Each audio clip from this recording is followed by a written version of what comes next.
They climb 30,000 feet per minute and fly at twice the speed of sound. The Fighting Falcons bring their G-Force jet propulsion to Aurora. At Mach speed, we're bringing it home to you.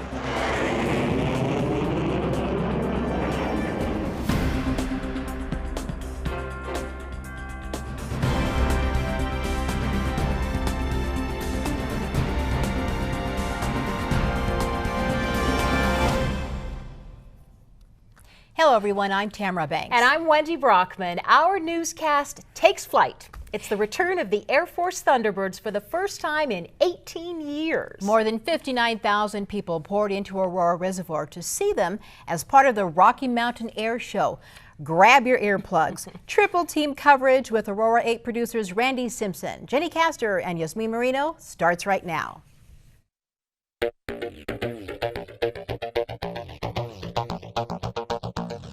We haven't had the Thunderbirds here in 18 years. Think about that, 18 years.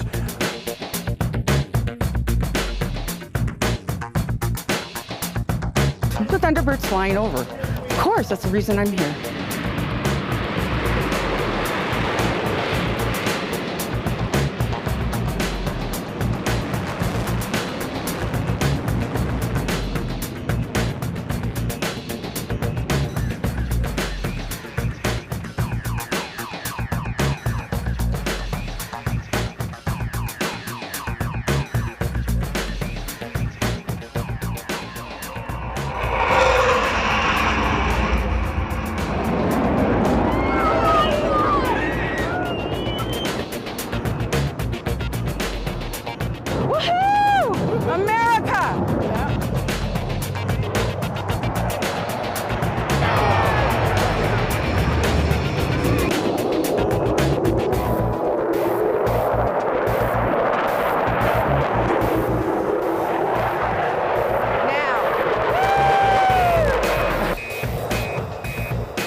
Fireworks. Gosh, they're so much fun. It's like we were there. Totally. Beautiful beer. I mean, just look at those rolling bubbles. From beer to brats, German immigrants plant their flag in Aurora for a taste of the American dream. The big waterfall, the epic sports bar, the lazy river, new pics and new news about the Gaylord Hotel. This time next year, trains will be running down this section of track and all the cones will be gone. Can you believe it? We are months away from new train travel in Aurora. Those stories start now.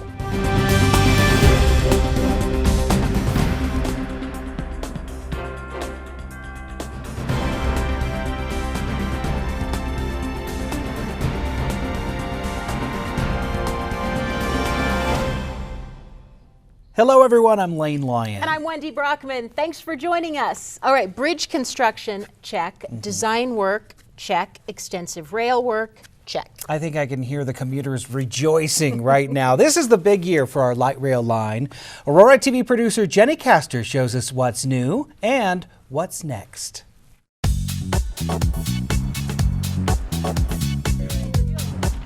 So much has happened in the past 12 months. Now get ready to be wowed by an epic 2016. Our city's landscape is evolving daily into the new R line, or what we call the Aurora line. Be on the lookout for some impressive progress in places like this. Exposition between Abilene and Sable will continue to bring an urban feel to the heart of Aurora. So the train will be coming down the center of Exposition here along the track. There will be one lane open on each side of Exposition, eastbound and westbound for cars to drive. And there will also be a fence through the middle of the track to help keep pedestrians safe. Coming up, we'll be installing more of these OCS poles you can see behind us. The overhead contact system poles will support the wires that power the trains. Watch for them going up all across town. Further north along the Aurora line, we're standing out here at the Ellsworth and Sable intersection. This entire intersection has been rebuilt. You'll notice new sidewalks and soon a new traffic light to help guide cars, pedestrians, and later this year, trains. When the final alignment opens on Ellsworth here, there will be one lane in each direction, and then the train will run down the center of the roadway. Near the 13th Avenue station, the train will actually cross under I-225. That's where one of the most unique and strategically placed features is located. It's kind of a hidden and fun little area. There's a structure called the bathtub. Yes, it's called the bathtub. It's a concrete floor and then two walls that keep the track on the inside and the water all stays on the outside. If there were ever to be a 100-year flood, it will keep the water out from the North Tollgate Creek just behind the bathtub. Next up, our signature Colfax station. So we installed the Colfax arches on the Colfax Bridge earlier in the fall, and now we're just continuing to work on the bridge. There's a lot of finishing touches to be put on. They're installing the elevators upcoming in this year. Working on the steps, you'll be able to access the station from both sides of Colfax. The entire area and its numerous projects have been a focal point for months. Just redeveloping the whole neighborhood here, and all of these projects will be wrapping up in 2016. Right now, the crews are working to flood the tracks with ballast, which is the rock that surrounds the track. Their goal is to get all the ballast in place so that they can pave over this track here and open this intersection. Just north of the Peoria and 30th Avenue intersection is where the Aurora line will end. It'll give commuters the option to connect with the University of Colorado A line that can take them to DIA or Union Station. It's a very exciting time in Aurora. The trains will be coming soon. Testing is going to begin soon. Construction is wrapping up. And if there's one message that we remember as we welcome in 2016, it's that these signs and road markings are so very important. They're up now and more are on the way, giving us plenty of time to learn the new traffic patterns and crossings to be fully prepared for our Aurora line to come home. It's going to be a busy year. Everything's coming together, and the finished product will be a really cool sight to see. For Aurora News Weekly, I'm Jenny Castor.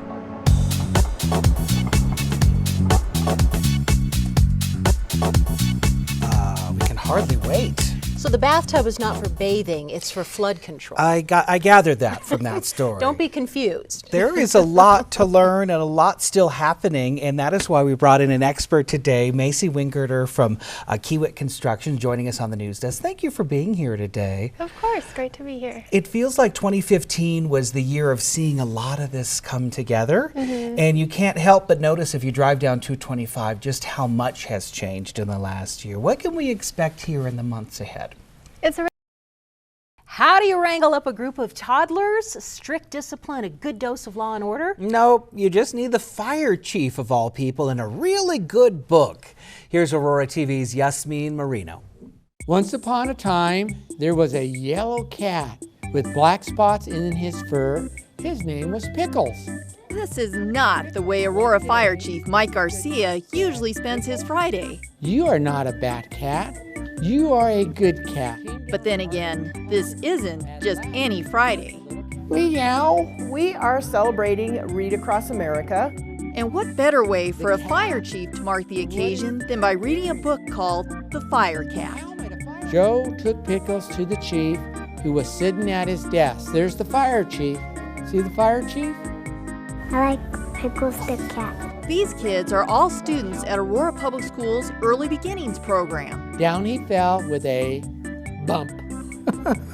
It's an early education program for the children of teen parents at APS, as well as other families who live in the district. And reading is at the center of everything they do. It builds their literacy skills, it builds language, it builds vocabulary. I have a story in the cat and the hat, and I read it always with my mom and my dad.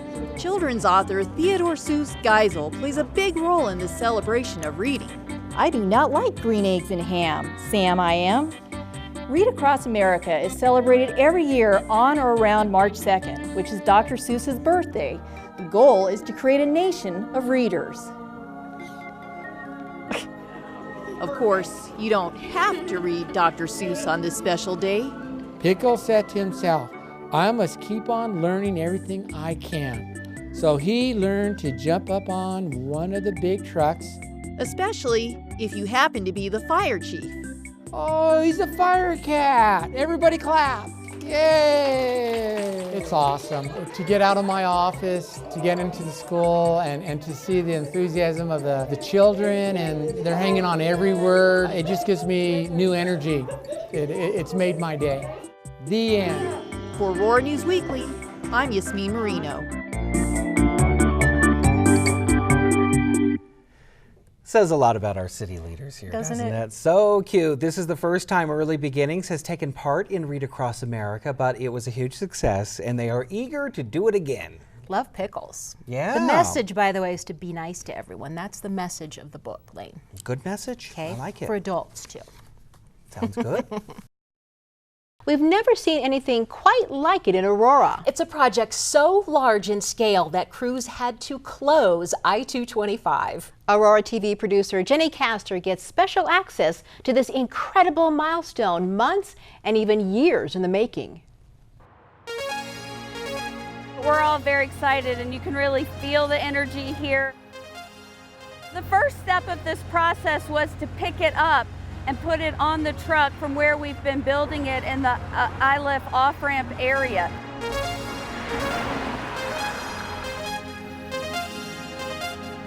The closure started at Parker Road because we knew we were going to need the truck to back up the ILIF off-ramp and then come back, drive down the northbound lanes just like regular traffic, but he had the highway all to himself to get here, to get into position.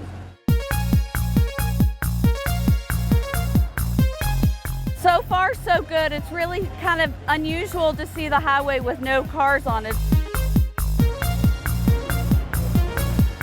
Then they're going to pick it up, swing it, and put it into place. We don't want to do this kind of work with live traffic underneath us, and to get the crane into the position that it needs to be in. We really have a lot of people involved with tonight's process. This is a big deal, and it's an inconvenience to all those people on the highway, but hopefully they'll understand when they see this in the morning. This is another great milestone towards the completion of the I-225 rail line. A collaborative effort, it all came together. We had an audience here, the community came out to watch. They were excited to see this happen. That's going to help passengers get from the east side of I-225 at the Florida station over to the west side of the highway.